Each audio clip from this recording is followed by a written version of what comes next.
Shalom, selamat pagi Bapak Ibu serta saudara yang dikasihi oleh Tuhan.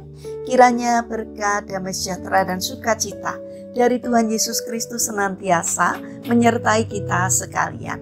Sebelum kita mendengarkan firman Tuhan dan renungan, marilah kita berdoa. Tuhan Allah Bapa yang Maha Baik, kami sungguh bersyukur atas kebaikan dan kemurahan-Mu, karena Engkau Tuhan yang selalu melindungi dan memberikan pertolongan dalam kehidupan kami.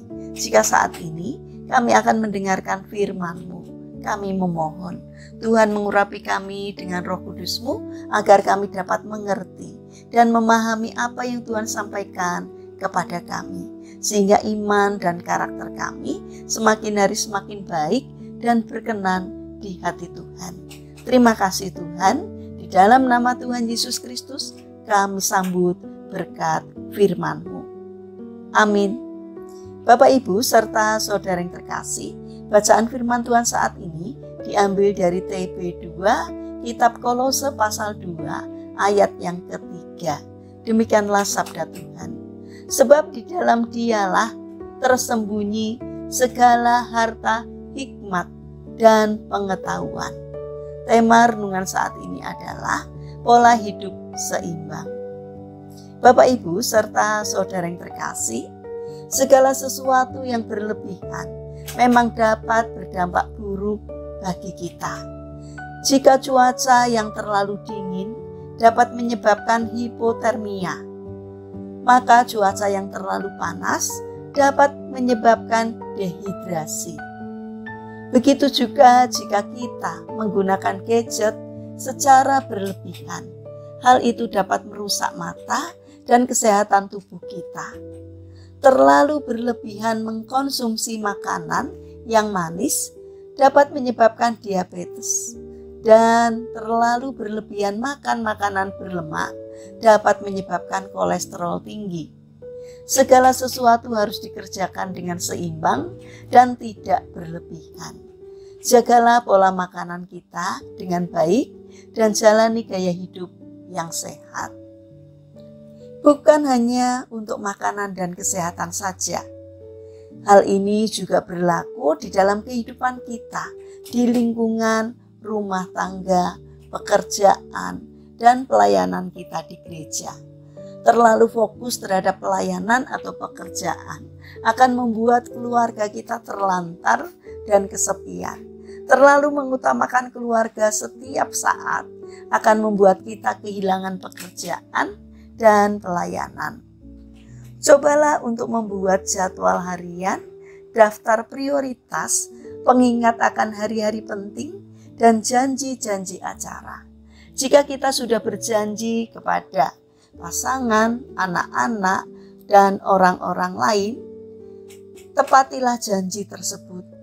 Jangan membuat anak-anak kita dan orang lain kecewa dan berpikir bahwa kita senang berbohong. Ketika kita sudah memiliki jadwal pelayanan di gereja, penuhilah tanggung jawab tersebut. Namun sebelum menerima jadwal, pastikan bahwa di hari tersebut kita tidak ada janji dengan siapapun. Kerjakanlah juga tugas-tugas dan pekerjaan dengan penuh tanggung jawab. Jaga kepercayaan pemimpin dan rekan kerja kita. Ketika ada dua hal yang berbenturan terjadi di hari yang sama, ambillah waktu untuk berdoa dan menentukan prioritas yang utama.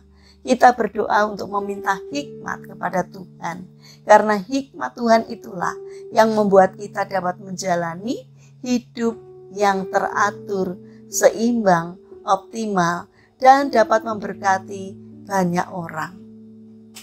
Ingat, keseimbangan dan keteraturan kita di dalam menjalani kehidupan ini akan membuat kita bisa memenuhi setiap tanggung jawab yang dipercayakan kepada kita dan orang lain.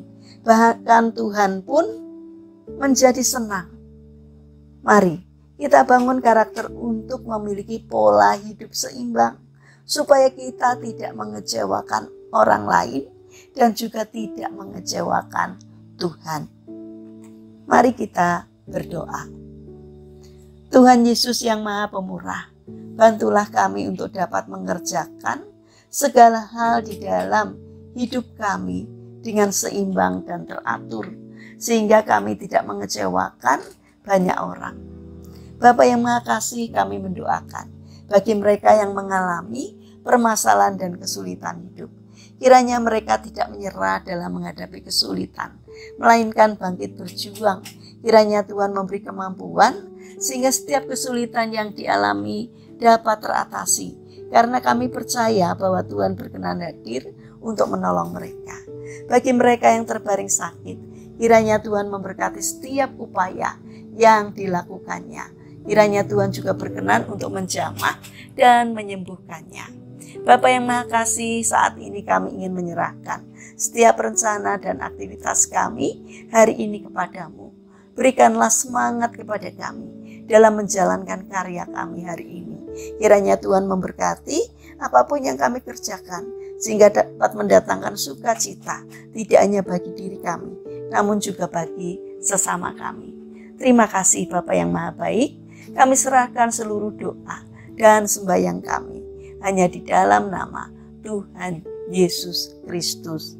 Amin. Puji Tuhan Bapak Ibu serta saudara yang terkasih, kiranya firman Tuhan dan renungan hari ini dapat menjadi berkat bagi kita semua. Haleluya.